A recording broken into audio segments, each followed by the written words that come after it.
is going on, ladies and gentlemen? Welcome back to the AFC podcast. I am your host, Phil Capadora. I'm the founder of the Astoria Filmmakers Club, and thank you for being with us on this summer journey so far. I hope you had a great summer. My very special guest today is a man by the name of Andreas Pliatsikas. Pliatsikas. Now, is that Greek or is that somewhere in between Italy, Milan, and Greece? That's very Greek. It's very, all right, it's very Greek. Yeah, even though I was recently in Italy, as you know, but like I'm Greek. Somewhere down the line, I think we're all related somehow, you know? True, yeah. So did you grow up in Greece? I grew up in Greece. I grew up in Athens. I came to New York when I was 21, and I guess I never left. Still here. All right, man. So like, were you always into like, what was your dream when you were younger? Did you come here to pursue a career, the arts? Well, before that, when I was really young, when I was like a kid, probably 8 years old, my dream was to be Count Dracula. Kidding me? No. You wanted to be Nosferatu? No, quite Nosferatu, monsters looking, but I was looking up I guess my favorite, idol. I don't want to say monster because it was Christopher Lee. I don't know how familiar you are or how everybody. A little bit, yeah. He was in all the cult Dracula movies, and I was such a fanatic when I was a kid, and like my parents would go off to like a restaurant, like a family dinner, and I was like, no, Dracula is playing, and I would refuse, and so they had to leave me, at 8 years old watching Dracula, but with our landlords who were our friends at the time, and to watch over me, like sure. Come upstairs every so often and make sure I'm okay. Yeah, I was obsessed. So, and when everybody asked me, what do you want to be when you grow up, I would say, I want to be Count Dracula. You see the fangs? So Christopher Lee, I know like before he passed away, he was in Star Wars. He was in all the Lord of the Ring trilogies as Saruman. That's the same Christopher Lee who played Dracula when you were a kid? Same one, yep. Same one.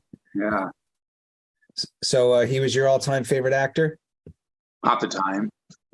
Yeah, then things change, as I grew. I guess I always wanted to be an actor once I realized what I wanted to do. Yeah. I was never good at anything. Yes. I was into the arts, like movies a lot, music a lot. Sure. Yeah, but I never thought, I want to be a singer. I just wanted to be an actor. And I don't know what brings us to that, to what our passion is, but that's just happened, I guess, one day. Sure. Maybe Count Dracula had something to do with it. Well, were you able to kind of like, I had this problem when I was a kid, because I always thought when you're watching TV, there's something real about it, and you kind of just you don't really have the ability to distinguish reality of where you are outside of the TV, but you kind of like you immerse yourself in that reality. Did you ever feel like you wanted to be a part of that world when you were a kid? Definitely, yep, for sure. And also, I'm assuming I never studied acting in Greece, or I never did anything there. Now that I'm thinking from what you said, might have done the fact that I did watch Greek shows too, but I was mostly, into American or English, shows. And I probably learned a lot of my English through watching shows and stuff, because thankfully in Greece, they don't dub the shows, the TV stuff. And so everything is in English, and then you have subtitles underneath. Sure. And it was much better, I think, because you get to see the acting, first of all. I don't like dubbing too much. I don't know your opinion, but and then also, yeah, also the subtitles were very, very, very helpful, growing my English, although I was going to school for it too. Outstanding. So, uh, when you say you were going to school for it, were you training to learn English as a second language? Yeah, it's like we have like conservatories, or what do you call them? Smaller schools, like For the outside of notes? the main school. Yeah, that you go and you learn like another language, mainly English, and I did French too. And so, yeah, it was like, I don't know, like it wasn't every night like school, but maybe 3 times a week or so, like for a couple hours, go to the English school and learn English. Unfortunately, when you learn English when you're in another country, much better like writing it and reading it than like speaking it, because you don't really practice it. Yeah. Yeah. Unless you leave your country and you go somewhere and live for like, live there for a certain time of period, you can practice it, then it's kind of useless, right? No, I get it. The United States is very interesting when it comes to the English language, because in every single state, especially with a major city, people sound a lot different. We got different dialects, we got different accents. We speak the same language, but somehow, like to a foreigner, maybe the sound just doesn't quite match the tone, the words, the tempo, the cadence, the speed, the duration. It's all over Fishnaken. It's all over the place. Yeah, that's true. But yet, yeah, a small country like Greece or any country, I think you have the same thing. You go to a village, there's all different villages. You go to all different islands, and you hear all different dialects. And yeah, sometimes in Cyprus, for example, it's like a completely different language sounding. And yeah, actually, the Greeks have trouble understanding the Cypriots. The Cypriots understand the Greeks because, they learn it from growing up. Mm-hmm. But for Greeks, it's like a different language. And I'm not sure if that's the same with Sicilians and Italians. Do they have different? I heard it was just more or less like it was just different, and I didn't really know how to create an analogy for it other than, I guess, England, and they got their English clear as day, but on the same exact island, you got the Scottish up north, and you don't understand what the fuck they're saying. Yeah. You got Irish, sometimes Irish too, but not as bad as Scottish, and I guess the Welsh. I thought the Welsh. Oh, you mean Wales? Yeah, from Wales. Oh, that's Welsh. For some reason, I thought it was like Highland or something like that. Oh, no, it's the Welsh. You're right, from Wales. Yeah, I don't know if they have their own. They probably have their own dialect, right? I've never heard Welsh. Now that I think about it. Well, have you ever seen the movie Across the Universe? Yeah. So, like, they're all from Liverpool, right? Kind of like a Beatles, yeah.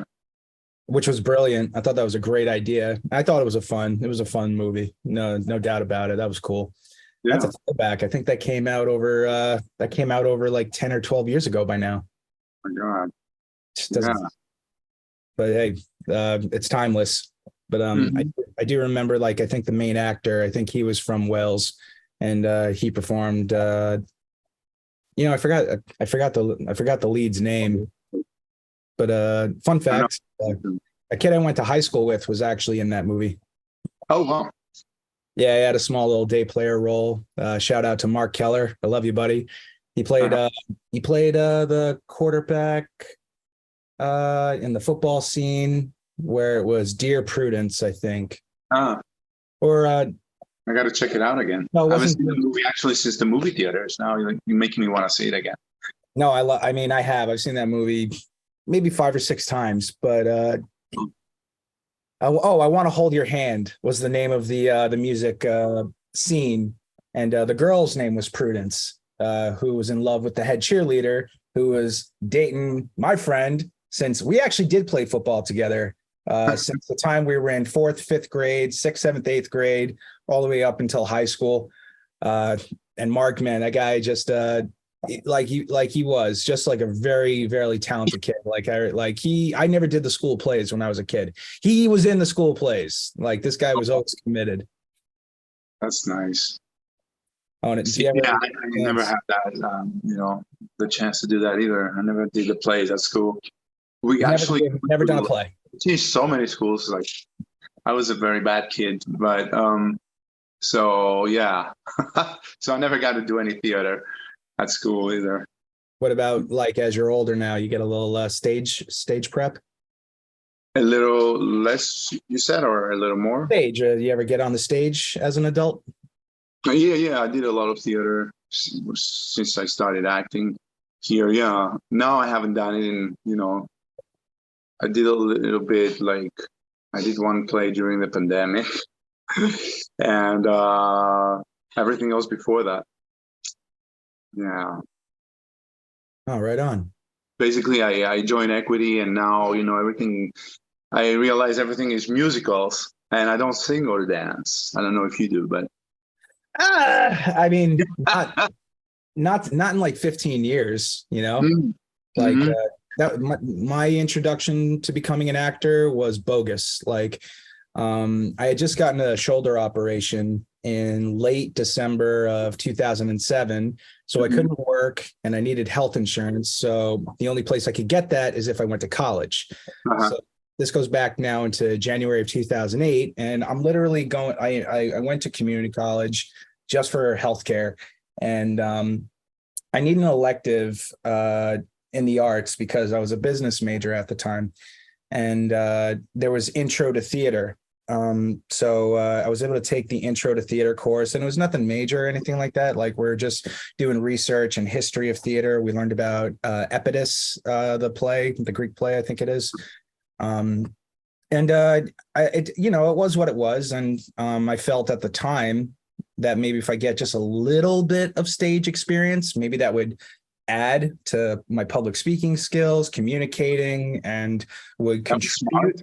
Yeah, it would contribute to me in business, because growing up, I was like the shyest kid on the face of the earth. Not a confident middle schooler, high schooler, just not a studious kid, just always like hiding, just like I was always hiding.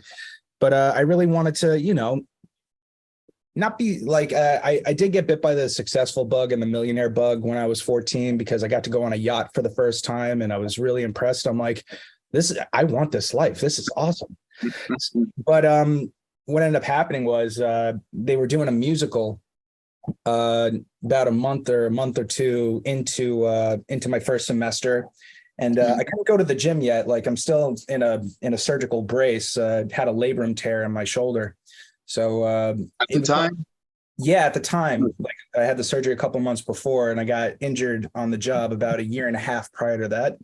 So I did want to go back to the gym, but I was not doing any physical activity, and I wasn't even drinking at that point. I wasn't even 21 years old. So I just kind of I would just binge eat and be bored all the time. So just to get out of the house, I just thought, why not give it a try and get the stage experience? So I got recruited, I guess, or I signed up, but I did talk to the person who was teaching me intro to theater. That was my professor, Max Schaefer. Shout out, Max. Hope to have you on the show one day.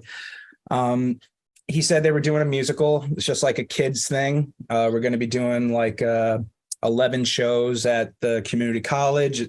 All these kids are coming on a field trip to come visit the college, and like from all over Orange County. Like it's a field trip, and we got a 300-seat theater. So we're getting about, I don't know, 3,000 or 4,000 kids in total in 2 weeks that we're going to be performing in front of. So I'm like, kids, sure, why not? I am a kid. I got this. So the musical was called Honk Jr. So at that time, I was so scared, terrified, anxious, nervous. I didn't know what the hell I was doing. So I was a duckling, of course, for Honk Jr. It's the story of the ugly duckling. They made me a duck, they made me a frog, and they made me a goose. And that was my first speaking role, ensemble role, dancing, 1 hour show, singing, all that stuff. But then it actually progressed because all the students that were also involved in that play musical, they also did summer stock theater. And I didn't know what the hell this stuff is. This is my first day on the job. I don't know, like, what is that supposed to mean? Right. For the city of Middletown, they were doing more shows throughout the summer. So for the following 3 months, I did a total of 3 different musicals. And then I took my first like legit acting class in the autumn of 2008. And just really, that was the foundation of me getting pulled in. Beautiful. But I've auditioned for a couple like legit musicals on Broadway. But by being non-union, you don't really qualify for anything. So it's like, all right, well, if it happens, it happens. Like, it's not going to make or break me. It's okay. But I guess that's just the regulations of it all. If you want to work, you gotta be involved, and the opportunity to kind of grow up that road just never came. Right. But still, you did it. Yeah, and it was fun. Like we're working on, like, in our filmmakers club, we're working on a couple different musicals, and if there's a spot for me, I'll chip in. But there's some people who are singers who can act.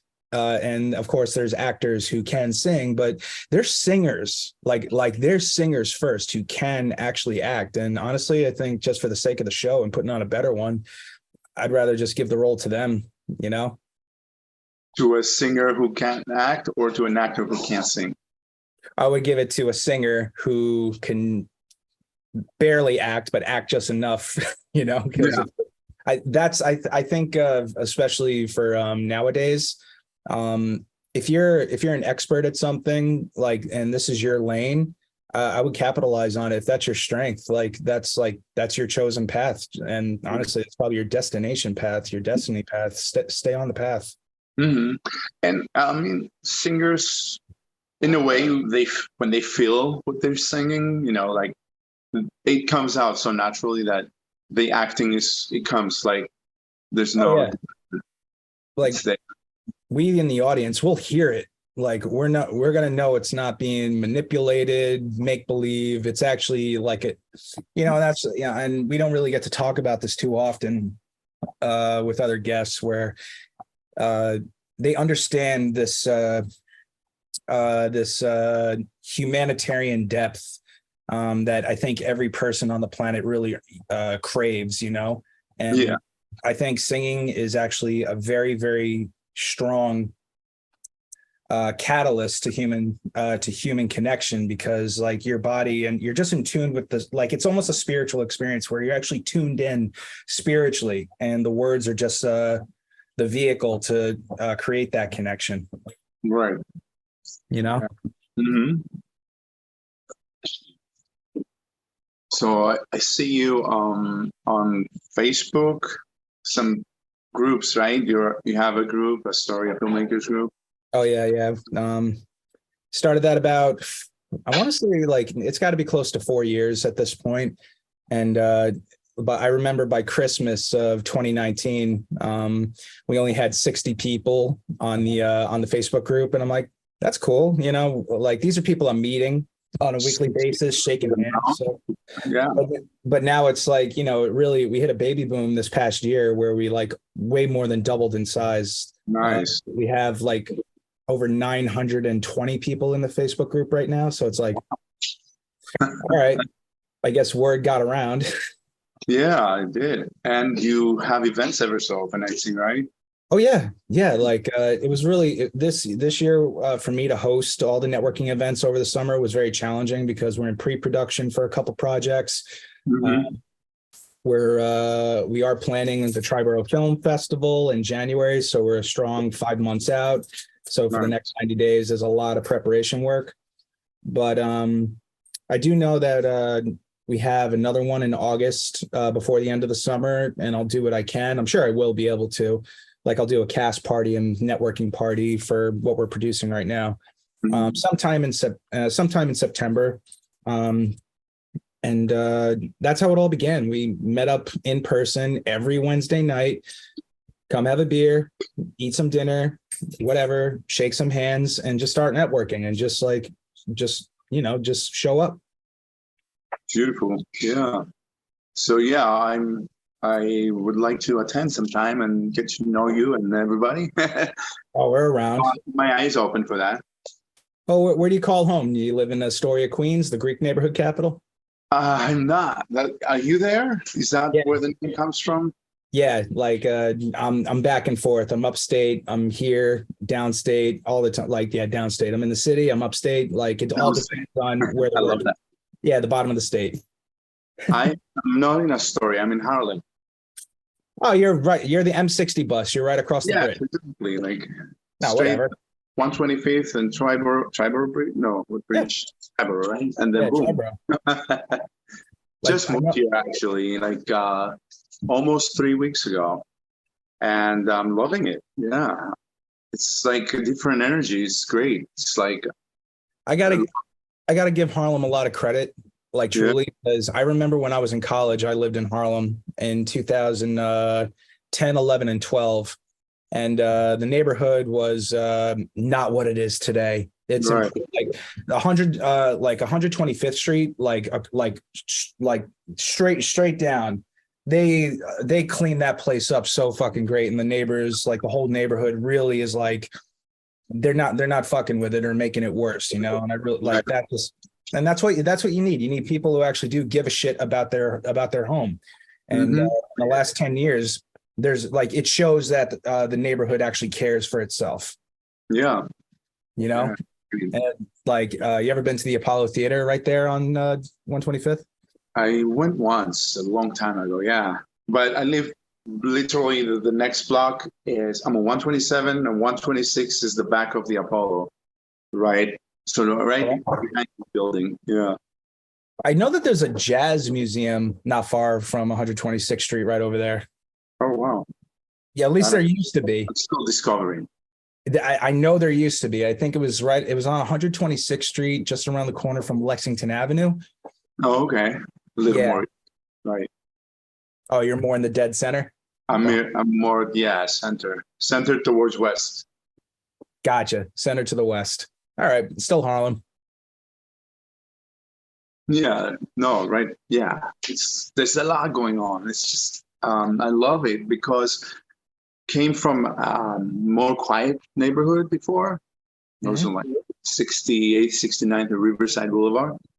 Okay. So I have missed this neighborhood's vibe and like, you know, you get out. I mean, actually the apartment is so quiet, believe it or not. And when you get out, there's so much commotion. It's like, wow, you know, it's great. It's a great feel. And there's a lot of great restaurants, great food and everything else. Still discovering, you know, it's only my third week, but yeah. Oh, give it a couple of years. You know, you'll still be discovering stuff. Yeah, right. It's all like it's constant, you know. Mm-hmm. Right. Yeah, it keeps growing pretty much. Have you ever written any plays? Have I written any plays? No, I have not. I haven't. I feel like I want to say busy, but also I don't put my ass down too. But I have. I have some ideas for the series I want to write. Good. And now with the strike, it's gotten quieter, and I'm hoping I can do it. Sure. I used to write when I was younger. I wrote poems, poetry, and I wrote a soap opera. And so that's all. That's my experience with writing. How long was your soap? Myself, I don't remember. It went probably to like 10 episodes, maybe. I don't know. That's huge. Wait, how long is one episode? Are you kidding me? Well, I was doing like those smaller ones, maybe like 30 minutes, but they used to be 25 minutes with the commercials or less, right? Still, that's excellent. Yeah. You got almost 5 hours of material. Probably. Yeah. That's pretty impressive. All right. So tell me more. Like now I'm really curious. What's it called? Sunset Boulevard, maybe, or is that something that existed, or I don't know. It was a movie, Sunset Boulevard. Oh, okay. So you're right. You're right. That's a movie. Of course, there's a movie and a musical too. So Sunset Street, maybe. I don't remember. It was like I was literally still in Greece when I wrote it. So it's in Greek. I wrote it in Greek. Oh, Yeah. no kidding. I have it with me after all these years, or somebody must have sent it to me maybe a while back. I was like, send me those things. Yeah, because my family is still there, everybody, and so throughout my years here, I was like, oh, I'm missing that. I'm missing that. Send me. So I have it under my possession, and I should look through it. I don't know. I haven't opened it in a while. So, well, even though like, because it was always my understanding a soap opera is it's like a melodrama on the screen, you know? So Overly dramatic. I mean, like, yeah, like it's almost like. Did you ever watch one? No, I've seen. Oh my God, I'm sure I have, but I don't know any off the top of my head because I never got into it, and like when I was a kid growing up in the 90s, I wasn't watching soaps. I was watching like Teenage Mutant Ninja Turtles cartoons. I was watching the Winnie the Pooh cartoons. I was watching Bobby's World, Nickelodeon, the Cartoon Network. I was just a kid. The only time I ever really heard of a soap opera wasn't until I started becoming an actor and just doing training exercises on like how to get into character based on the genre, because that's a whole nother ball of wax. That's very complicated. You might as well learn how to build a boiler. It's that complicated. Right. It is. Yeah. It's very tough, you know, because primarily I just learned it's like a lot of it's articulation technique, and there's cadence, there's tempo, there's timing, but voice placement and tone is what separates the genres for the actor's performance. It's like rock and roll versus classic music. Snow. Right. Oh my gosh. Sorry, my dog got a bone and she figured out that there's meat on the inside. Go get it. That's a new gift. Yeah, a friend of mine, Shannon. She got my dog. She has her dog, and her dog Stanley and my dog Snow. They became like best buddies. So she had an extra giant like cow bone or something like that. And now, of course, Snow, she's about to be 7 months old. She's been chewing the heck out of it, but for some reason, she only wants to chew it right here by my feet. I'm assuming it's a big dog because the treats seem to be like fake, right? She's a golden retriever. Golden River, yeah. Awesome. Oh, yeah. So she's gonna be a little monster. Yeah. Oh, she's still growing? Oh yeah, 7 months. Oh yeah, right. 7 months. Like she's like for the first 2 or 3 months, she got very big very quickly. But now finally in the last like 40 days, give or take, on the 5th into the 7th month, she finally started to slow down and she's really starting to really develop like muscle tone, But right now she's only 50 pounds. 50, 50? 50, yeah. So if you were to just grab her and pick her up, would she hide the whole screen, or like would she hide you basically? Come here. Oh my goodness. What a precious baby. Oh my God. She's gotten big. She's so beautiful. Wow. No, thank you. Her name's Snow. Such a baby face. Oh yeah, she still got the puppy eyes. Yeah. You want to go down? All right. Yeah. Wow. Don't freak out. Is she trimmed? Have you trimmed her down? Or the hair hasn't grown fully yet? She didn't really get fluffy yet. She just started getting her dog mohawk right down the center of her back, but she still got the puppy fur like down her legs and her ribs, her sides, but finally around like her neck, the mane, I guess you could call it, and down the streak down her back is finally starting to get a little dog hair. Sweet. I'm a dogaholic, by the way. I love dogs. I always stop and say hi to every dog on the way. Everywhere I've gone, especially since I've gotten her for like the last like 5 months, it takes me twice as long to do whatever I got to do, wherever I go, wherever I take her. Oh yeah, for sure. People want to talk to her. She wants to talk back, right? Or does she like everybody? Yes. Just like Oh, she loves everybody. Yeah. In the first 10 minutes, she's very excited. And then depending on the crowd, she'll start to just like wait for people to come to her, which they do. And then she'll start to just like, blend in a little bit where she's not like surprised to see so many people. Mm-hmm. I have a little nugget. Hold on. Kitty. Yeah, here she comes. Come here. You want to see her? Sure. Come Of on. course. Oh, baby. She's much, much, much smaller. Oh, look at that. She is. Look over there. Say hi. Hi, honey. No. How old is she? Going on 11, 13? She's 11. Yeah. Yeah. I could see it. I could see it in her eyes. Right. The wise eyes. She's very smart. Oh my God. Sometimes it scares me. They're not just animals, they're beings, Right. They have a conscience, Mm-hmm. They definitely do. Just amazing. Oh yeah. If they understand a language, they're a being. They're not an animal, Mm-hmm. Yep. I agree. How long have you had her? I had it for 10 years. I got her when she was 1 year old I saw her online and I fell in love with her picture. And I was like, I gotta have her. It's just like her eyes talk to me, and I was like, this is just such a sweet baby. I wanna have her in my arms. So I went back and forth with the company there. It was a rescue company. She never had a home before. She was always with the company for a whole year.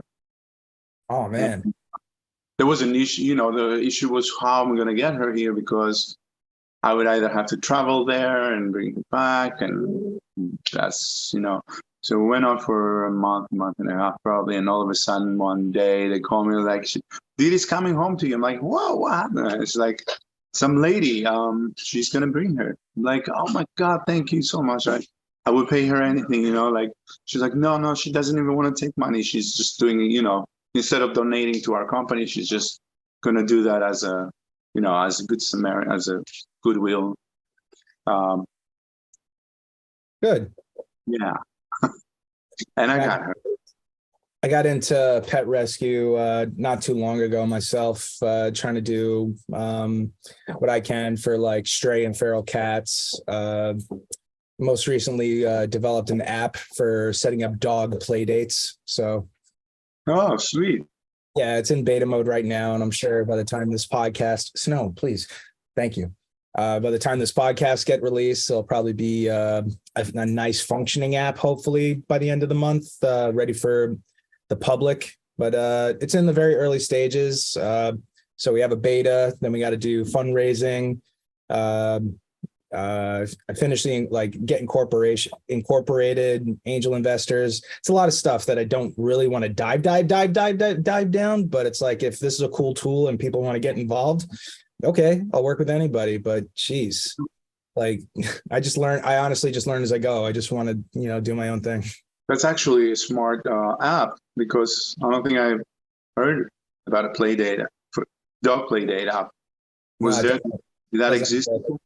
No, not that I'm aware of. And the thing is, if you haven't heard of it, okay, we've all heard of Tinder, right? Yeah. All right. So that came out, I think, probably maybe 10 or 12 years ago, but it probably just takes that much time for things to just circulate word of mouth. But right now, for example, yes, what the app does do, it does do that function, but primarily it's supposed to be almost like a 911 app. If you see an injured dog somewhere, the goal is to actually have a rescuer, somebody in the vet network that I'm trying to coordinate for emergency response. Oh, okay. I thought you said play date. It is. So the first, phase one, that's what it's for. Because I'll do it in stages, and then do it in 5 or 6 different phases. Nice. And maybe a year to 18 months, I'll do something different every 6 to 10 weeks, and just slowly let it circulate on its own and build a community that way. Beautiful. Nice. Hope so. Hey, what do you call it again? Fingers crossed. Yeah. Yeah. What's it called? What are you calling it? I'm Oh, gonna yeah. download it. Yeah. Oh, yeah. It's named after my pet cat. It's called Ava. Ava, AVA. AVA. Yeah. Awesome. And is it out already, or by the time we finish? I mean, Uh, you finish putting this. Almost. Like you can't see it. You can't see it. Let me see. Come on. Here you go. There you go. The backdrop is like interfering with it. Come on. Why? There you Yeah. go. Okay. It's one of the bottom ones. The bottom one, that little pink paw down at the bottom. Okay. Oh, okay. Yeah. So that one It's like a is paw, right? You said a pink paw. yeah, the pink paw. So there's a story behind the symbol. But basically this app is in test flight mode right now. So the developers and I were trying to figure out like what we forgot. And of course, once you see it, you know exactly what doesn't work when you're using it. So like you'll probably hear this over time, especially when we meet. I rescued a cat the week before I did my first meetup with the Astoria Filmmakers Club. I was planning it for a month. I was riding my bike in Astoria, and I was making a food delivery, and this guy walks up to me and says, a cat just got thrown out of a window or fell off a roof or something. I don't know. I swear to God. And I'm like, great. So I drop off the food and I'm going that way anyway for my next delivery. And I see a cat in front of a pharmacy that is fully like bloody all over the concrete. Really got a bad concussion. She got hurt really bad. But that I had to stop. And I was able to, it took a while, but I reached out on Facebook for help. I tried to Google any immediately nearby animal hospital right there, because like I don't know where the vets are in the neighborhood here. So I just went to Facebook. So long story short, it took about 40 minutes to get the cat just to the vet. And long story short, I was very drained from the day before. I was stressful because now I got to pay a $2,000 bill minimum for a cat that I don't even know, and I make $15 a delivery. So I'm like, all right, yeah. So it sucked. It sucked immediately. But the next day I woke up and I was relieved because the entire neighborhood in Astoria, Queens, including anybody else on my Facebook, I had over 100 people donate. So we raised almost. Oh, that's nice. That was great. Yeah, it was like, I don't know if it was the first day, like 23 or 2,500, but it was just able to be like, okay, and my landlord is very cool then. So I know I'm not going to be in trouble, but it was just one of those things where I'm like, this is bullshit. Not so much of like the vet bill or anything like that. No, what I don't like is that, in a situation like that, nobody else would have done anything most likely. So if there was something I could do to just like take that 40-minute gap down to under 5 minutes, how would I do it? Right. So that's my overall objective with the app Ava, because it is a rescue app. And I only wanted to it's a pink paw with 5 little paws on it instead of the usual 4, because the first kitten that I ever rescued in Astoria was by accident. I didn't even mean to do it. I got laid off from my 3D printing job, I think right after Halloween in 2018, and I was home for a few days, just like trying to reset. Didn't really just wasn't sure what to do for work. And of course I'm doing writing, trying to make my own movies and stuff. But I started hearing this scream outside of a kitten. Didn't know it right away. I would always look outside and I would hear it for a full day. And then I looked underneath my umbrella and there's this tiny little kitten, just like barely not even a month old. Oh my. But in bad shape, just completely covered in like not feces or anything, but just like the worst skin rash. Its hair was all over the place. It had fleas all over it. It was in really bad condition. So I went in, grabbed the towel. I ran down the kitten because I'm like, I'm coming to save you. And I didn't want to step on it. I'm freaking him out. I'm trying to catch him. So I ended up catching him. And when we took him to the vet, we noticed that he had 6 paws. He had 5 on the front instead of the 4, and a 5th one here on the side. So like, I don't know if that's like a septipodipus or something like that, but it was like, Wait, so they all have four usually? yeah, they only have four little ones in the front, and the fifth one is the claw down here. But he had an extra paw like here in the front. I guess I'll call it like this. Uh-huh. Oh my God, wow. And then he had the extra claw right here. Uh-huh. So he had six fingers or paws or whatever. So I nicknamed him Six, Six. Uh-huh. Sure enough, we were able to adopt him out. My ex's friend from work ended up taking him in, and the cat looks gorgeous now. Like I see pictures on my Instagram of like what he looked like the day I found him, and how healthy and happy he looks now that he's like a year, 2 years, 3 years older. Just like perfect house cat. He's very well taken care of, and he's in his natural habitat. But when the emergency where the cat fell off the roof happened again, I'm like, this is like, why the hell? Like, this isn't the first time it's ever happened to me, because I grew up rescuing cats when I was a kid accidentally. I would just find animals, including dogs. I found like dogs would somehow find me and my property or where I grew up. I rescued 2 dogs in one day, serendipitously, but it's just one of those things where it's like, if I had this fucking tool where I have like, say, all right, don't have to go to the cops, don't have to go to Facebook, specifically animals, pets, cats. Look, if you have a problem, you'll find it here. Like this is a niche, it's a category, and you're good to go. Mm-hmm. Sweet. That's what I've been building ever since. And I just kind of kept it all related to what I've been doing since I was actually, I think I was 11 when I rescued my cat Fuzzy. That was my first cat. Yeah.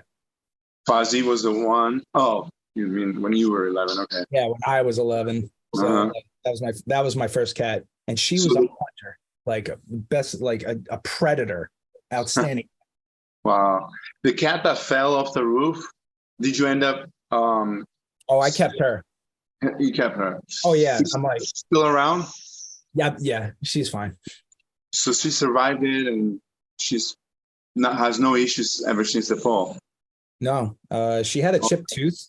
Like a little chip on her tooth, but she didn't have a broken nose, but she hit her head so hard on the guardrail for the wheelchair ramp coming up. And I still can't imagine the fall. I just don't see that. Like, how often does a cat, like a decently full-grown cat, jump or just slip? Right. I wonder how that happened. Right. I never want to like really push the envelope and find out. It was only going to piss me off, but she's fine. Somebody pushed, most likely, poor animal. Wow. She got thrown like if that, it was probably that guy who told me that somebody did it, because it's like, how do you put those 2 and 2 together and try to make them sound like it's either option A or option B? I don't even know you. You're just walking down the middle of the street and just like saying what you saw or what you did. Like, all right. So it's like there was so much construction going up on the 4th floor. So like, and the dumpster outside, and now there's a cat here. I'm not wrong to assume that it wasn't a accidental fall that gave this cat a chipped tooth and a concussion and a really bad nose and a $2,000 vet bill. Right. I just like personally, my entire lifetime of cats, they will, like, if they get stuck in a tree, they're not jumping. They're not going to move. They're just not, they don't risk their lives. It's very like, no, I just don't see that. I just don't see her falling accidentally. Right. So whatever it was, it's fine. Like, it's fine. She's alive. Thank God. And we'll figure it out and see if we could do better for more animals later on. Right. And one more question, the one with the 6 paws, was it only on the one hand or the one? All of them. Every single foot. Like, wow. Little 6. I don't remember. Like, he ended up getting a name like Remy or something like that. Like, I think the guy was from Bangladesh, and they renamed him something of like the Bangladesh culture, and it might have been Remy, or It wasn't Ramadan, but I remember that it was just like a name of the culture that it ended up getting. But to me, the cat is always going to be six, little six. Right. But yeah, the cat's doing great. Mm-hmm. Good to hear that. Meanwhile, yeah, dogs, cats, and do we ever finish talking about your soap opera? I think so. I don't know what else we can talk about. I haven't opened that book or whatever. It's in the dossier where you flip the pages. And yeah. Oh, And it's all Greek. It's all in Greek. So well, we got Greek Astoria right here. I'm pretty confident that if there was like a soap opera play at the Greek Cayenne Federation building in Astoria, because they got a stage, a theater, and a ballroom, and a congregation of all of the Greek community, they'll come and watch your show. oh well. That'd be fun. Do it Yeah. live. A live soap opera. Well, it's also a play, so like you don't have to worry about doing a Broadway musical. You could do a Broadway in Astoria play. That's true. And if it's in Greek, I mean, you're speaking to your people. I think there's over 100,000 Greeks that live in Queens. So, there's plenty. I've done some theater there, Greek theater. Funny enough, because, like I said, I never did it back home, but I did it here. And it was a lot of fun. Yeah. It's so different when I speak I don't know about others. I think I've talked to other foreigners, but yeah, when you speak your own language, when you act in your own language, it's so much different. It brings you some kind of joy that's different. Right. Yeah.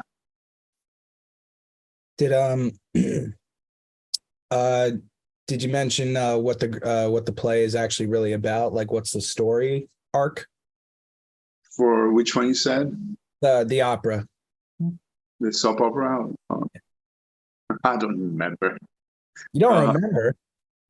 We can talk about it in another episode. Maybe I have to reread it. It's been so long. Yeah, I don't remember anything. I don't even know if I want to read it. I don't know. I was so young. So, like the writing might be not to my likes nowadays. I don't know. I have to check. I understand that feeling. I'm very judgmental of the writing I have done as well. I get it. Plus, it's a soap opera, which means it's even worse because it's overly dramatic, exaggerating from real life.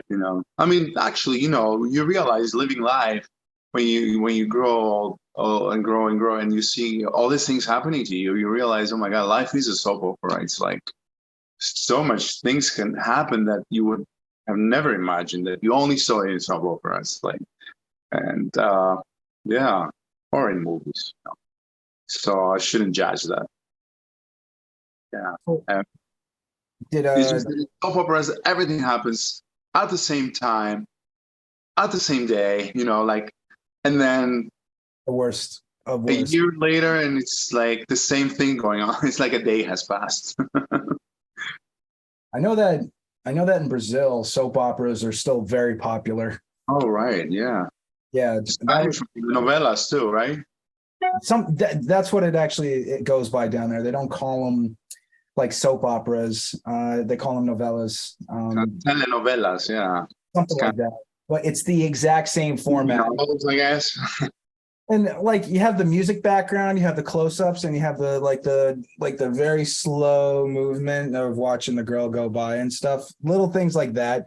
And of course, the music is always playing in the undertone. And then there's that one actress that's just there in every scene, and like she's like eye candy and doesn't say a word. Yes, right. And So, then there's always that one bitch that like just goes and like grabs somebody else from the hair and they're just forward. there's always that.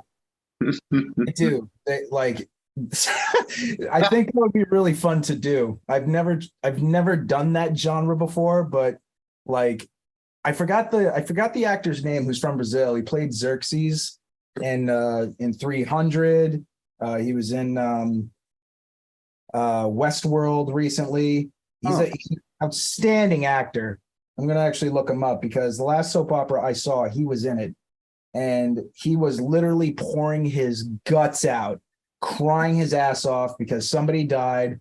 And I don't speak Portuguese, and I'm just like making up a narrative in my head, but everything that I'm thinking of what he might be trying to say is making me laugh hysterically as he's crying hysterically. Wow. I wonder how he made it into the U.S.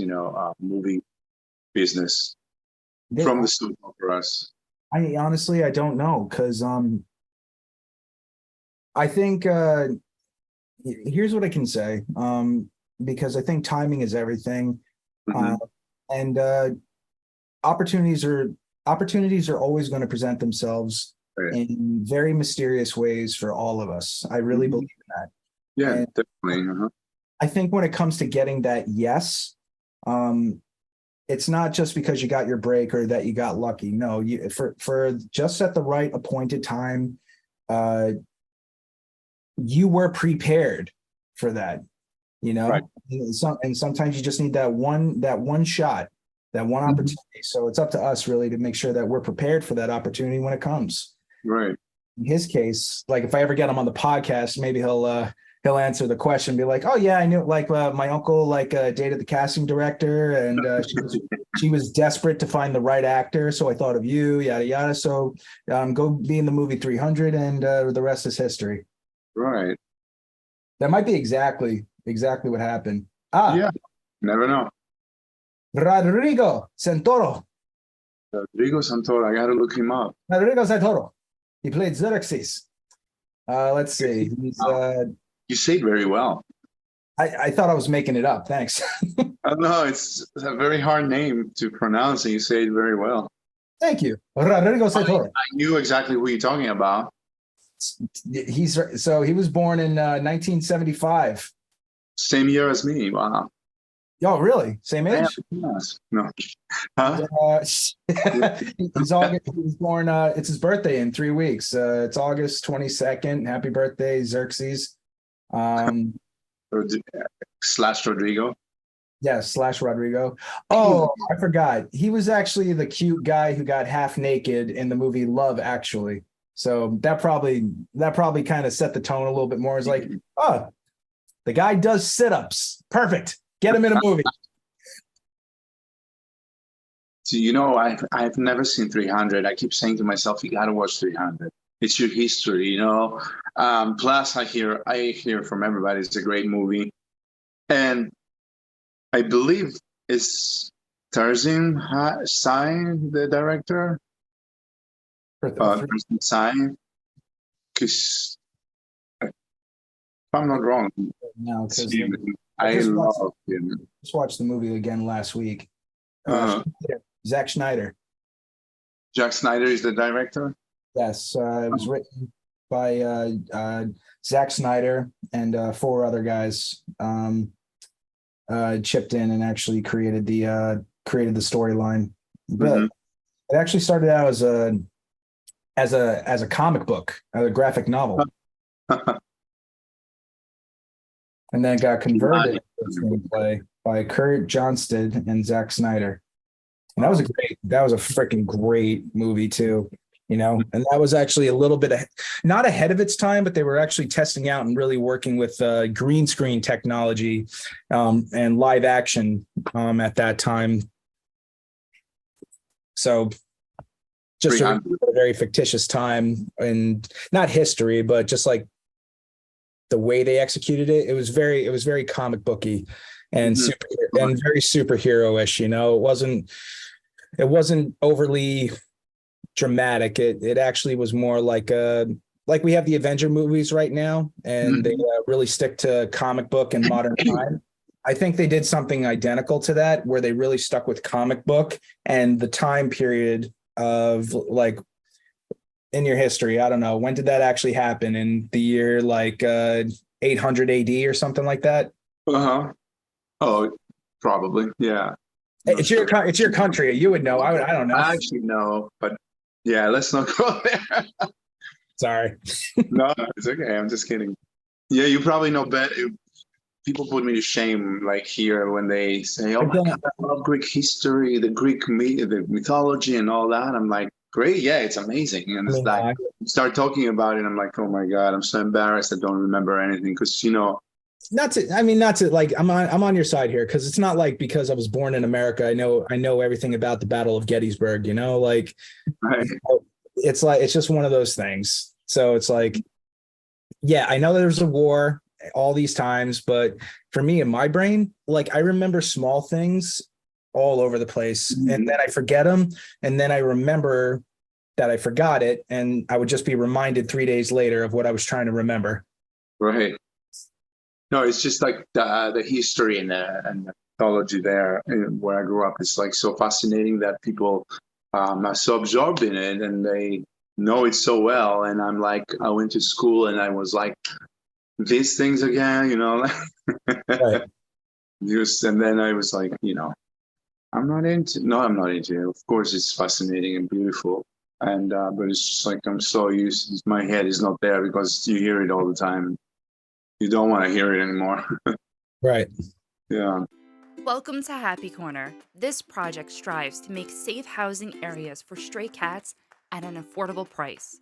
It's so easy to put together that even your children could have fun making one. Help keep cats and other animals safe with their own little Happy Corner homes. You can help this project become a reality by donating to the GoFundMe page. Happy Corner homes are a great way to show those animals in need it's okay to be happy.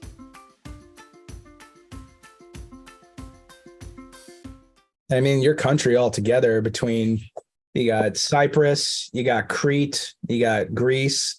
All of them had different clans and different little provinces and statehoods at the time. The dawn of democracy, the dawn of republic, influencing Rome wherever the heck they freaking came from. Because that's still a little bit of a mystery to me. I don't think it was just in Italy. I think it just kind of was there from somewhere. Mm-hmm. And it's like you got Alexander the Great. You literally have the Persian Wars constantly. There's nothing. I think everything about Greece is like world history. Like there's so much. Every single like even Marathon, the Battle of Marathon, and now it's just like it has an impact on the whole planet. That one Right. that one little country. It's just it left an imprint on culture everywhere. Mm-hmm. And I think And that's miraculous when you think about it. the thing is, a lot of those things have become monuments, and they're still there, and it's crazy to think about how long back they go, how many years, and they're still standing. Like and it still fascinates me. I'm like, how the hell did they build these things?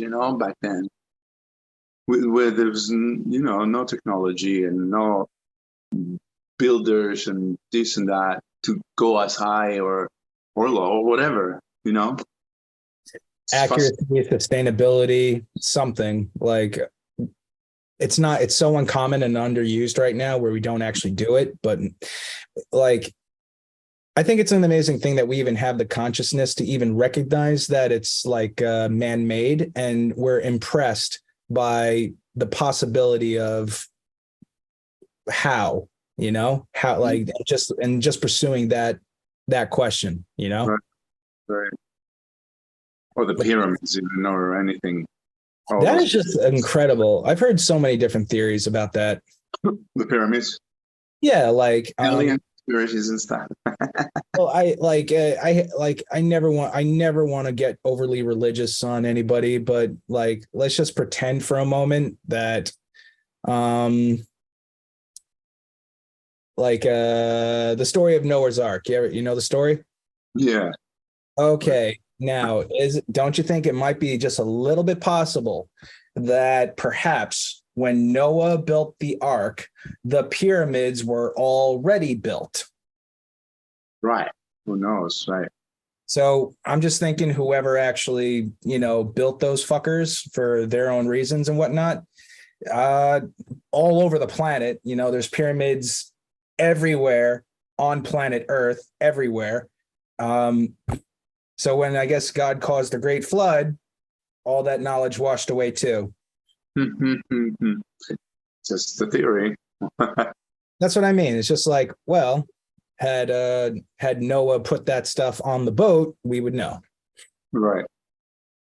Right.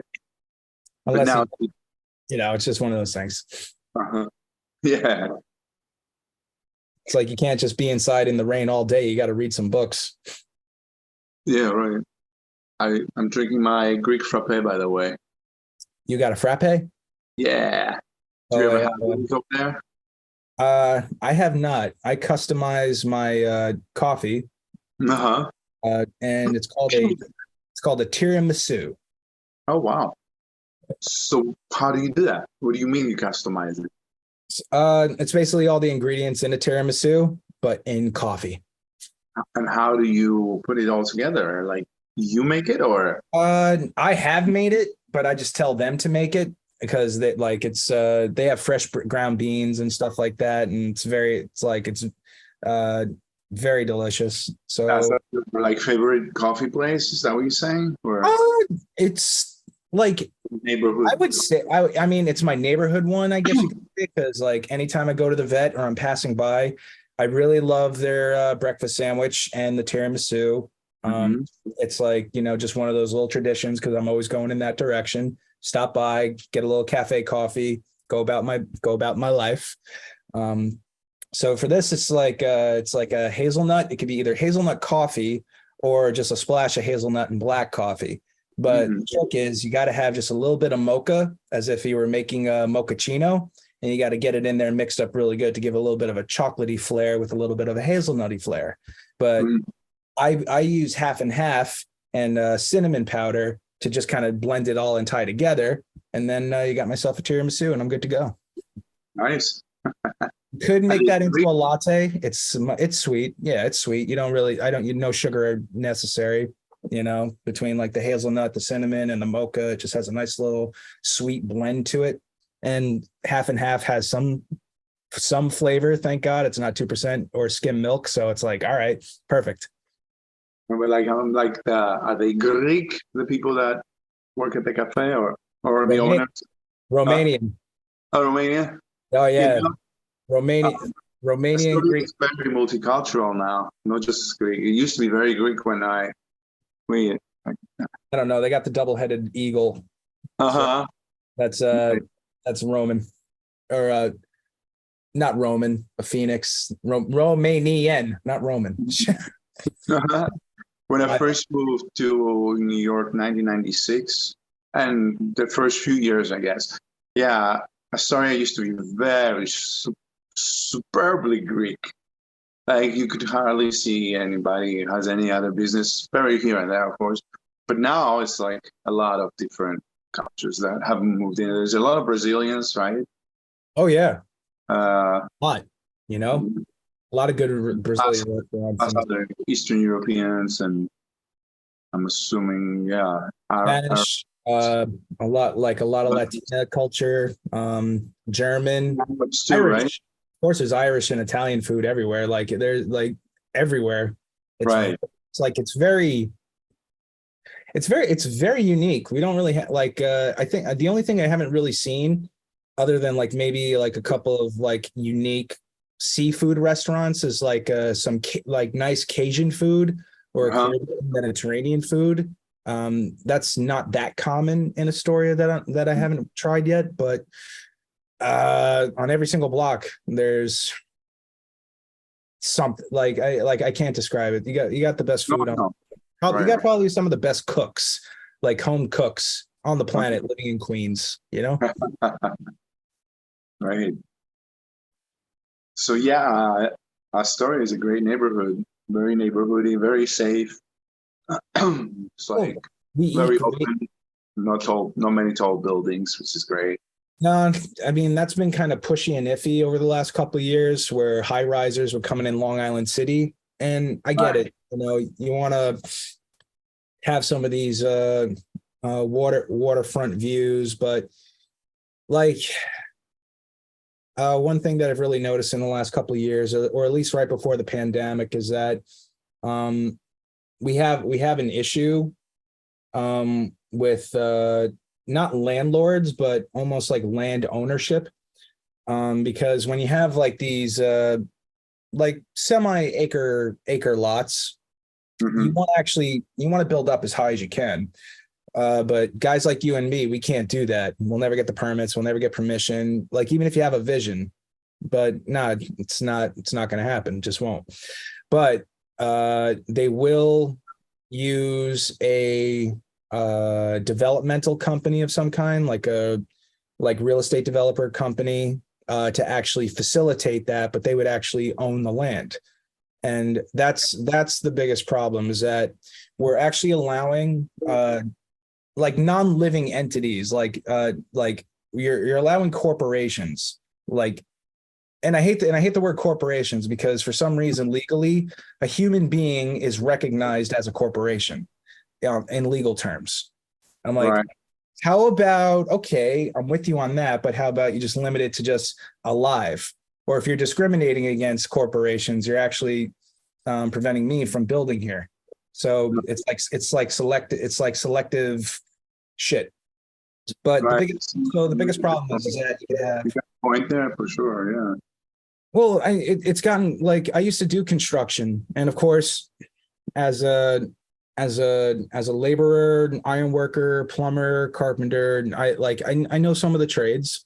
And yes, we want to get to work, and we want to make some money and like literally live in our own house. But we're overbuilding in the city of New York. There's no more land to really build on. There's nothing left. Like we maxed out, and it sucks, but it's non-essential for, in my opinion, our community, our city to depend on real estate development for a sustainable economy. For me, I believe that we've completely, like, instead of building up, since we already have, I see it like horizontally to just get in the big picture.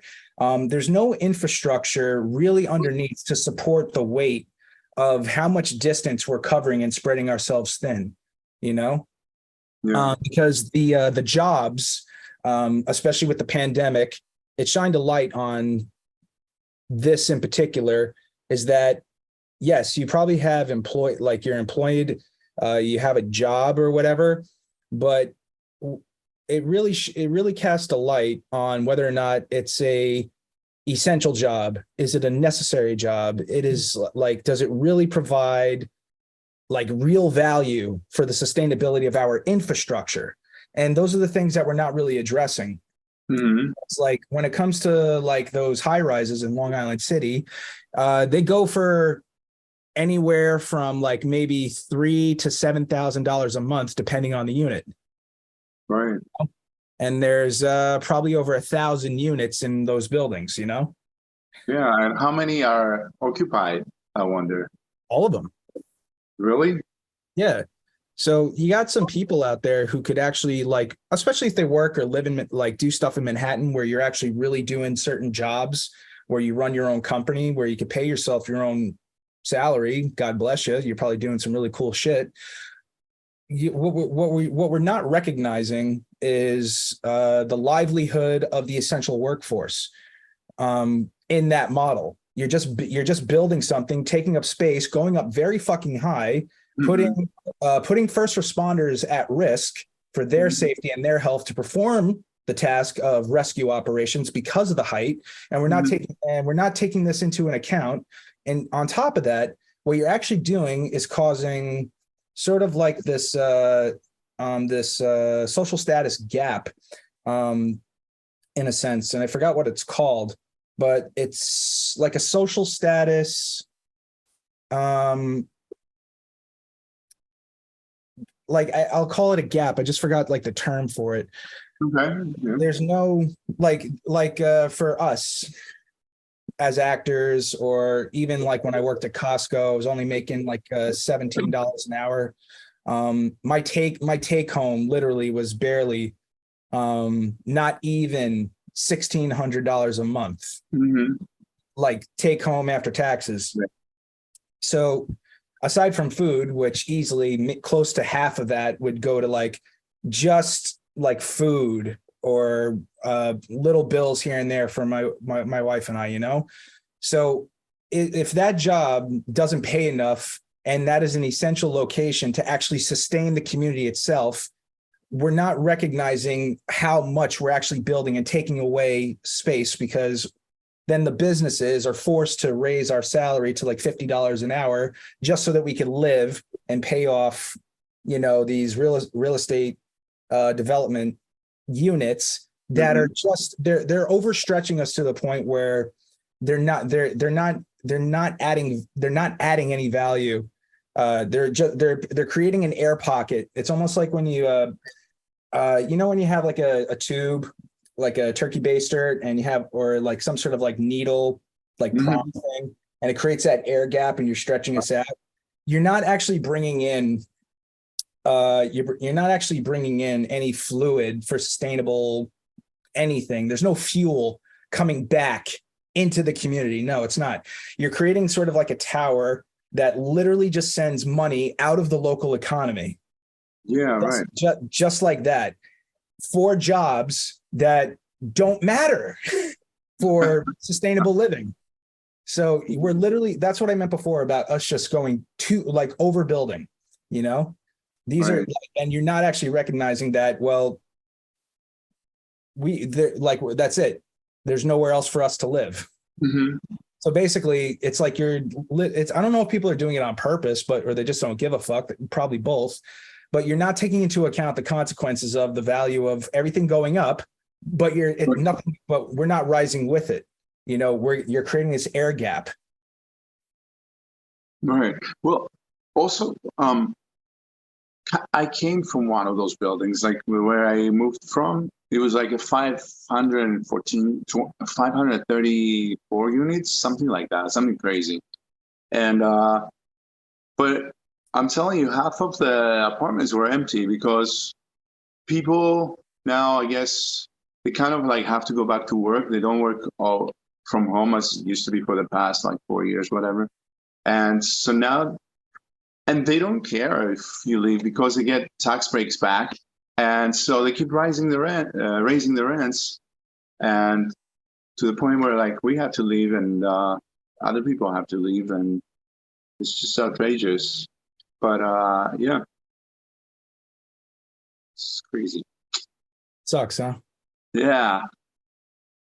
However, we're much more happier in this building and in Harlem for some reason. And it's a newer building, but much smaller, maybe 50 units. I don't know how many.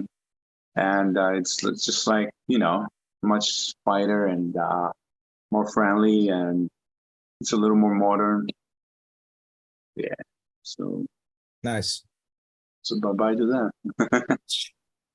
Well, I don't know what's going to happen over the next couple of years, because the last few years was absolute mayhem, you know, and it really put us in check as society. And I think there's a lot of areas we could do to improve, but I think and I don't want to terminate construction or end jobs or anything like that, but we have to take into account the consequences of where we are, because we've overextended ourselves in so many areas, you know, and I think that forced a lot of people out.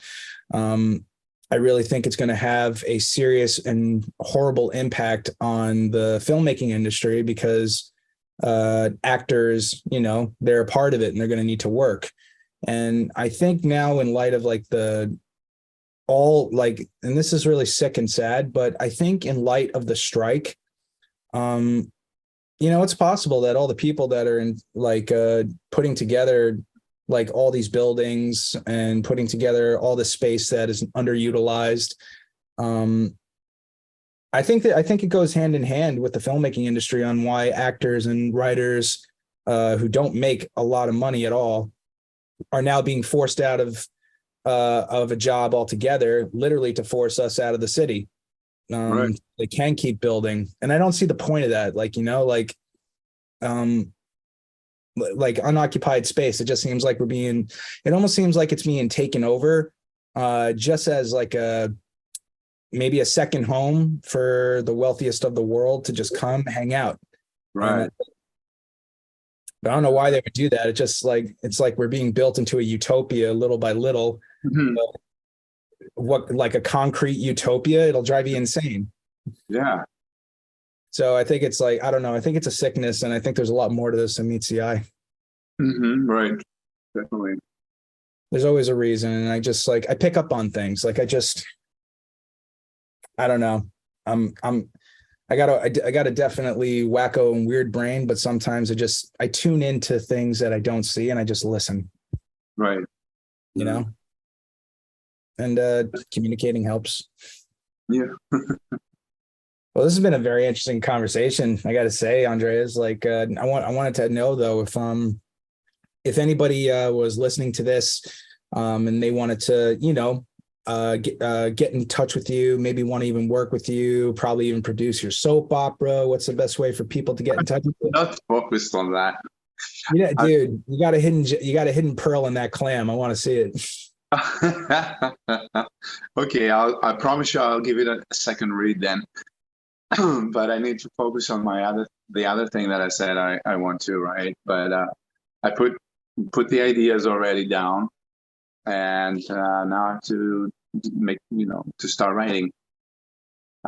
It's more like I would say more like a sitcom. I don't know yet how it's going to end up, but for now, most of the ideas that I put down, they're more comedic than anything else. But yeah, I don't have the premise yet. I just have to put everything down and do it, start it, and see where it leads. Yeah. What about you? You were talking about a project, right? I saw something about the firefighters. Oh, okay. So yeah, we've been rehearsing. Or is that the project you were talking about? That was the same one. Okay. Like, actually before the podcast, I reconnected with Clay. You'll probably get a chance to meet him. He's one of our editors and team members on the board, and he was recording one of our lead actors in Fireland. Shout out John. John and I go back years, and it was just perfect timing because the opportunity to actually start producing this, he was available. So what we've been working on is just something called a podcast play. Cool. So it's like like what I very much like to do. I don't want to create a reading of the story where we just read through it. No, I want to spice it up, mm-hmm. and create like an old school radio show. Mm-hmm.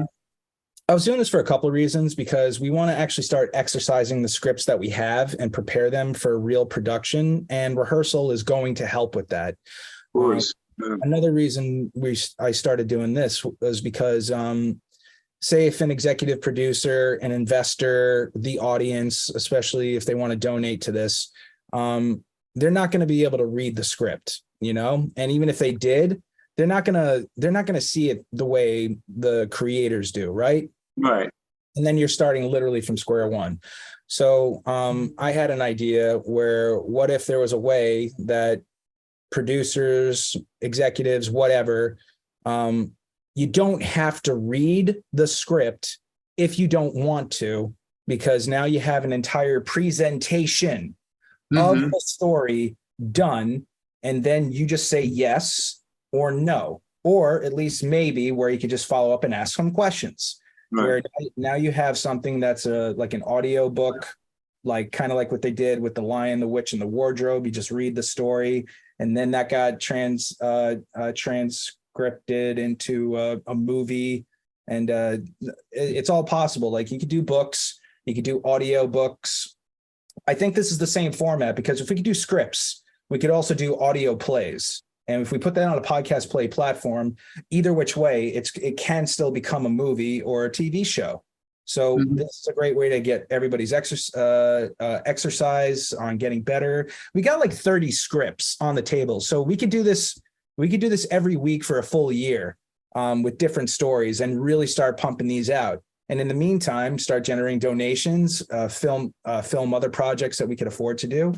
So Fireland is on its way. We believe we could have it ready before September 11th of this year.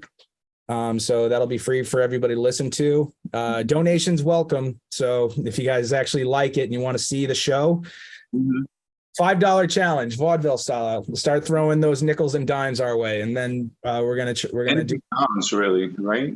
Anything counts. Everything counts, you know. And since we started our own streaming platform, once the TV show is done or the pilot is done, people are going to be able to watch for free, like maybe a year from now. Right.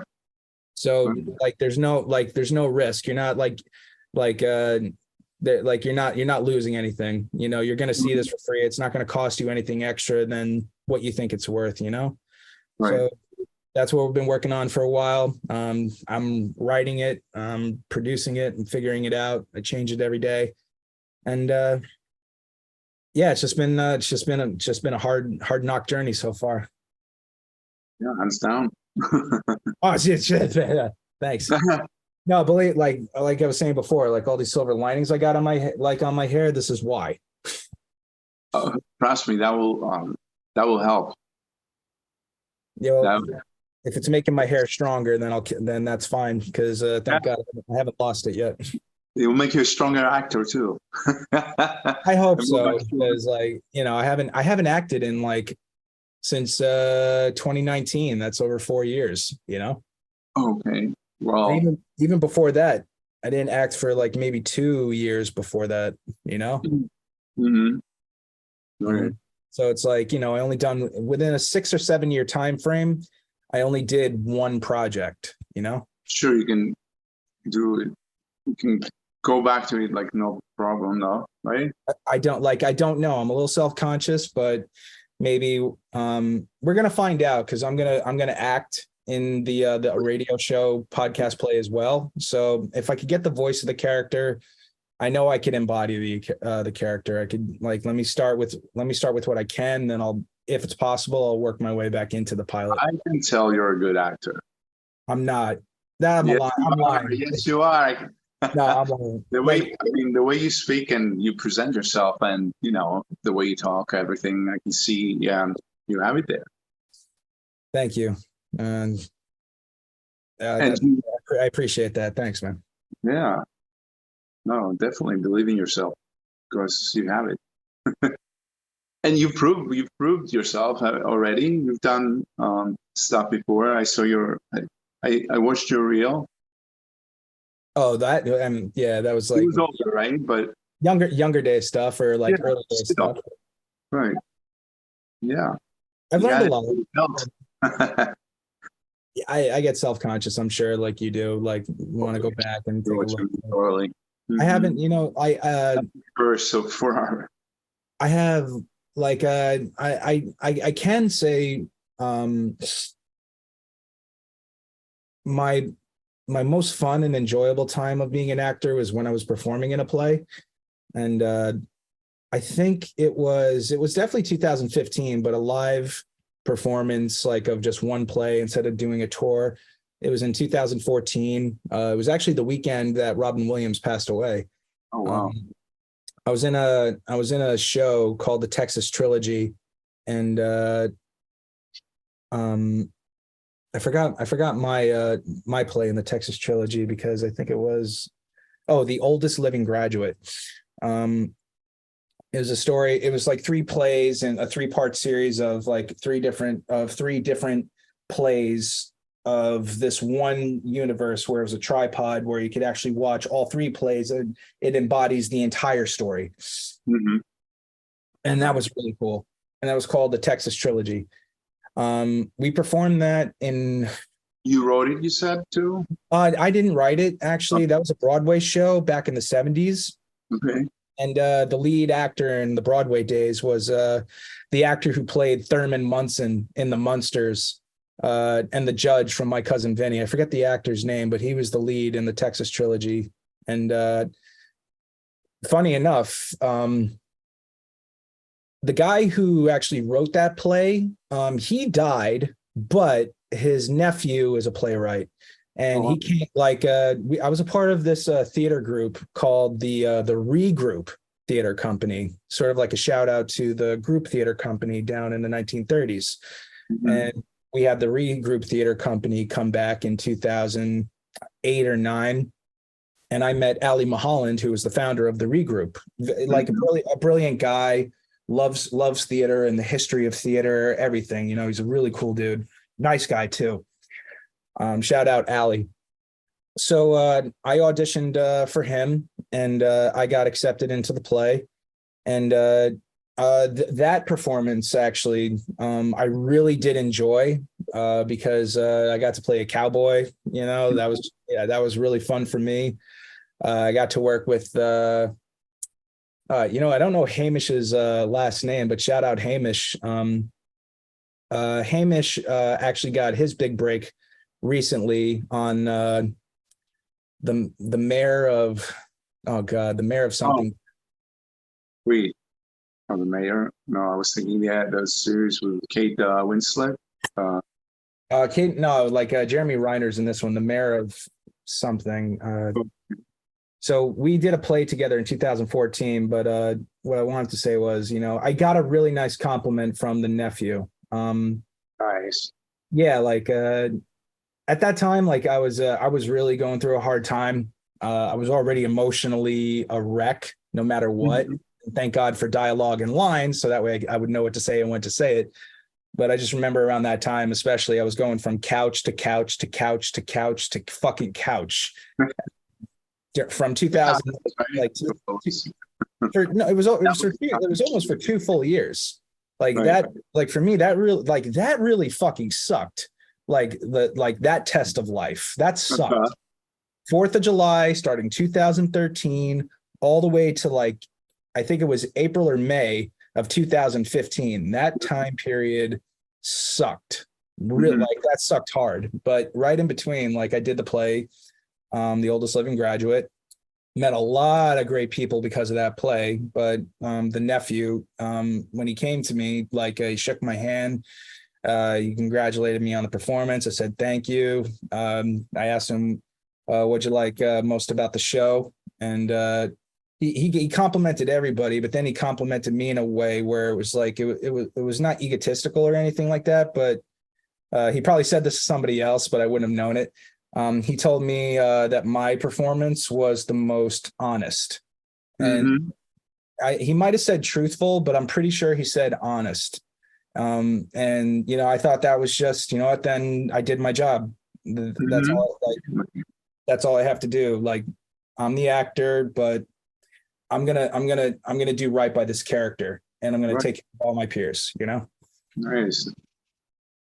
That says a lot, for sure. That's a great compliment.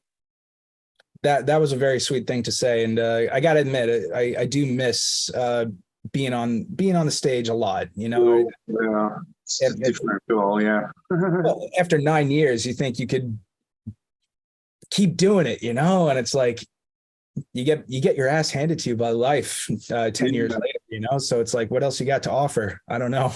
I'm getting the shit kicked out of me out here. Hey, you're making it. I'm doing all right, but yeah. What's your next step going to be? What are you going to do? Acting wise, you mean? Mm-hmm.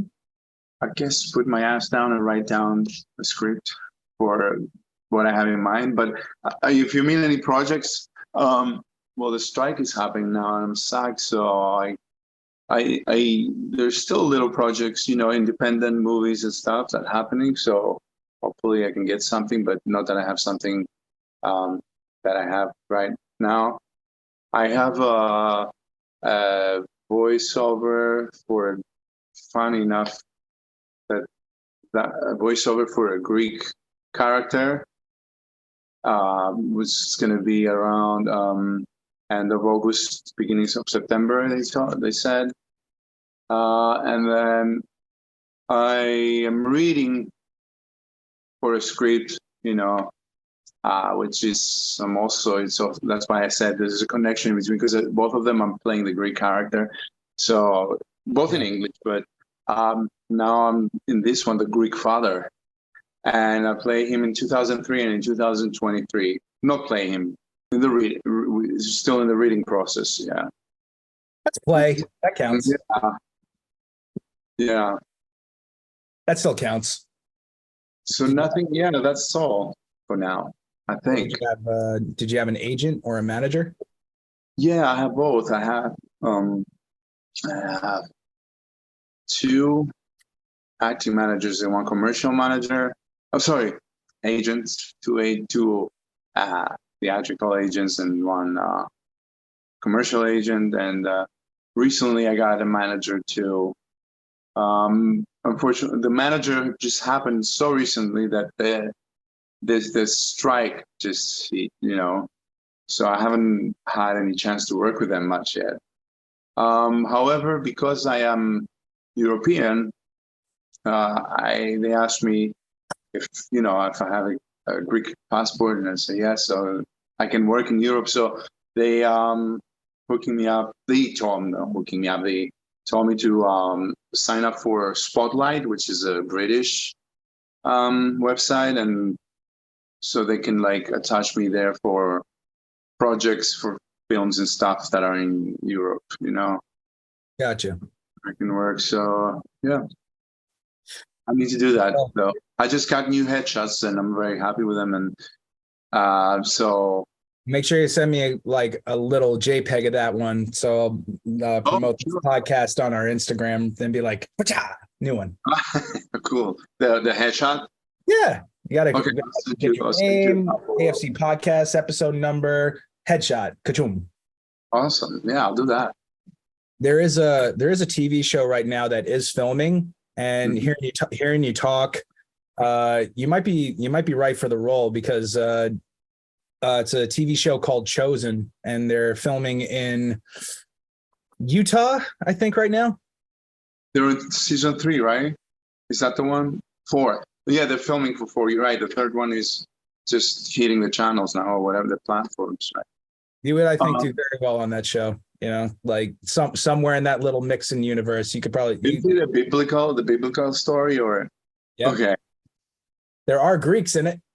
Right. But I can play Jewish or whatever, or Arab, right? So. You probably, of course, yes, you can. Throw it into the universe. I need a role in The Chosen. Dude, tell your manager, they're the only ones working right now. Get out there. You fit the role. They're still filming? They're filming right now. Okay. Today. No. Okay, awesome. Right, I've been trying to get on that show for 2 years, and I have I'm gonna borderline write myself a fake scene on the and put it on the internet just to see if I could get their attention. I've been really trying to get on that show for a couple of years. Nice. When Game of Thrones is out, I really wanted to be on that show. Maybe I don't fit Game of Thrones, but this one I really want to try to get on the show. And where is it filming? You said in Nevada, or close, right next door, Utah. Utah, right? Yeah, they got a film commissions office out there, and that whole space out there, you can do a lot of Middle Eastern desert type of filming out there, because the landscape is perfect for I guess the Middle East. Very close. Sweet, yeah. Well, thanks for the tip. I'm gonna take advantage. And if you got your managers, don't just text them saying, "Hey, The Chosen is filming. Get me involved." Just be like, "What can you do for me?" Just say that. The Chosen is filming. What can you do for us? That's it. And they'll get on it. Yay. And if not season 4, you never know. Season 5. Right. You're right. Well, they had 8, so they're halfway there. They have them all down already? They got it all down. It's already. So they're ahead of the game. The whole thing. What if it fails? What if it doesn't do as well? They will have to stop it, right? I'm assuming stop it wherever it ends. You know what they've done so far up until now? Backed up with producers already, so yeah. More than that. Uh, they actually started, and I only bring that up because I really respect their model, and I wanted to sort of like replicate what they did with our group. They started by crowdfunding to create a story called The Shepherd, and it just built into the pilot episode of what we know as The Chosen. So they were able to film that, and then from what they saw, they were able to get more donations, and it covered all of season 1. Wow. And they did it again, and all of it covered for season 2. They put together their budget, and for all the money that they did, they showed the productivity of every episode they were able to get funded by the people.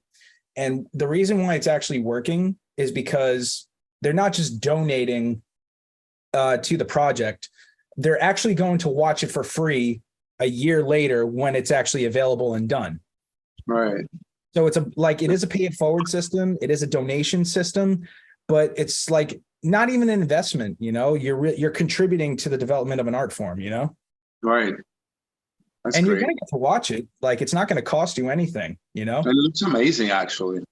They did I mean, I don't know if you saw the actors or know these guys and their work. They're good. I mean, these actors, especially together, they make a fucking great team. I haven't watched it. I really just literally saw the trailer very recently. I'm like, wow, that looks amazing. That looks really well done. They had a couple of big names in the first episode. I forgot the actor's name who played. Third season, whatever they're showing now. I saw the trailer of the 3rd season, I believe. They're killing it, and it's winning awards for creativity, it's doing very well, and the writing is definitely there. That's what I really liked about the show the most, because I know the Bible. I know, I was a Catholic kid, born again Christian as a teenager, ushered at the church as an adult, and now I run my own nonprofit. I get it. And especially for them, how they're actually creating backstory for all the characters just a little bit similar to Game of Thrones, where you actually really we're actually visualizing and seeing all of these guys as human beings. And for me, especially as an actor and the relationships I saw develop, that's where I thought it was actually brilliant, because it's very theatrical and being very well executed. Nice. And the story is more fun to watch that way. Yeah. Well, it's almost 2 hours. I think we're ready to wrap it up. Yeah, because if I turned the camera around and showed you what a mess there is in here after 3 weeks of moving in and still haven't put the apartment together. I didn't even when I moved into this apartment, I didn't even unpack everything because I couldn't wait to leave. So that was 2 years ago. So don't even worry. But you're still there. Well, I'm waiting. The landlord of my next apartment died. Oh, shoot. So the house is in timeout with the court system because they can't let anybody in until it goes through I don't know, executors, until they finish the paperwork and stuff. So pretty much I'm like, all right, get used to it. But I'm still leaving. I'm not unpacking. Wow. Give that a minute. I'll be going to Elmhurst soon. Well, I wanted to, first of all, Andreas, I want to thank you for coming on the AFC podcast. This was such a fun little quick conversation that lasted almost 2 hours. And just really quick, if anybody wants to reach out to you, what is the best way for people to just say hello, get in touch, or follow you? I'm assuming, I don't know, Instagram, or is that the best nowadays? Maybe. Yeah, probably. Well, yeah, it's my first and last name, Andreas Pliatsikas. They're not going to be able to figure that out. But I'll be sure to type that out in the bio.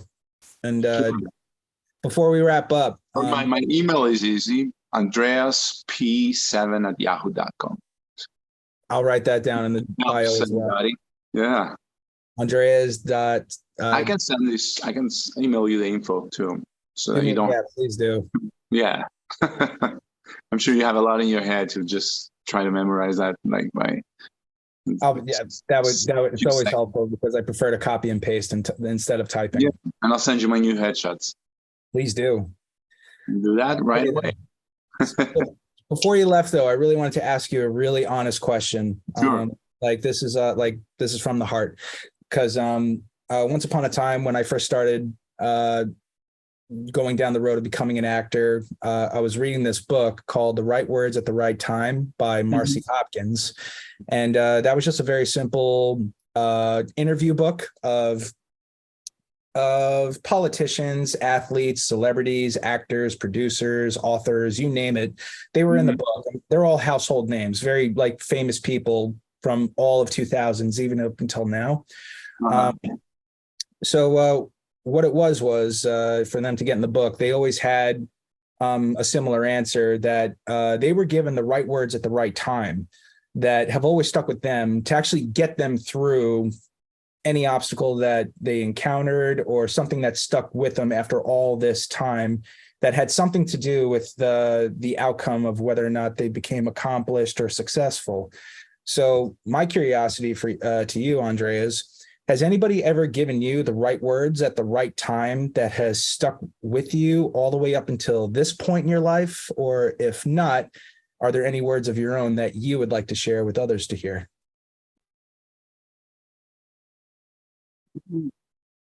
I can't think. I'm assuming right now I can't think of any words of wisdom that somebody gave me that stuck with me that has to do with myself and my career. But I would tell people that don't give up.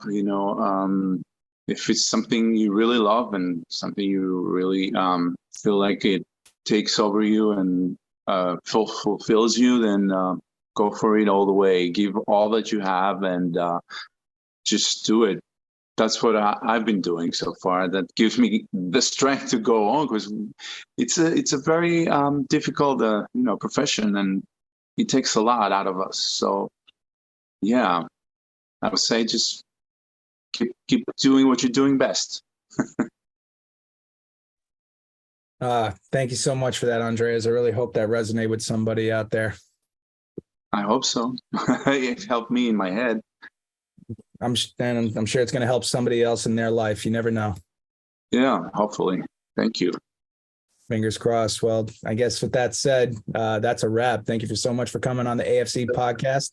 Thank you so much for having me. After trying so hard, right, to get together, we made it.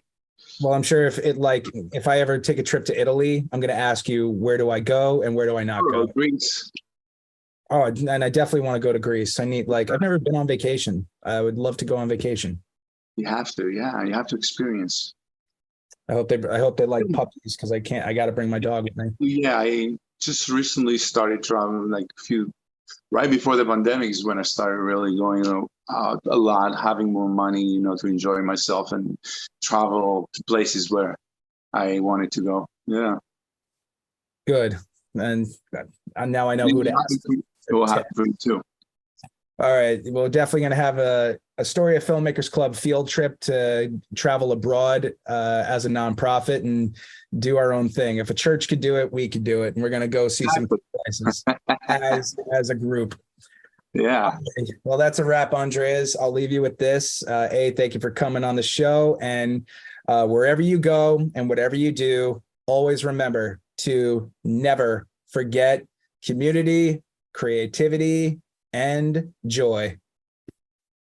Exactly. Thank you, Phil. You have a great day, Andreas. Words of wisdom, which is true. Never forget it, Keep your head up out there, and I'll see you at the next mixer. Definitely. Looking forward to that. Ciao for now, buddy. Bye. Take care. Have a good one. Always. Thanks for having me. My pleasure.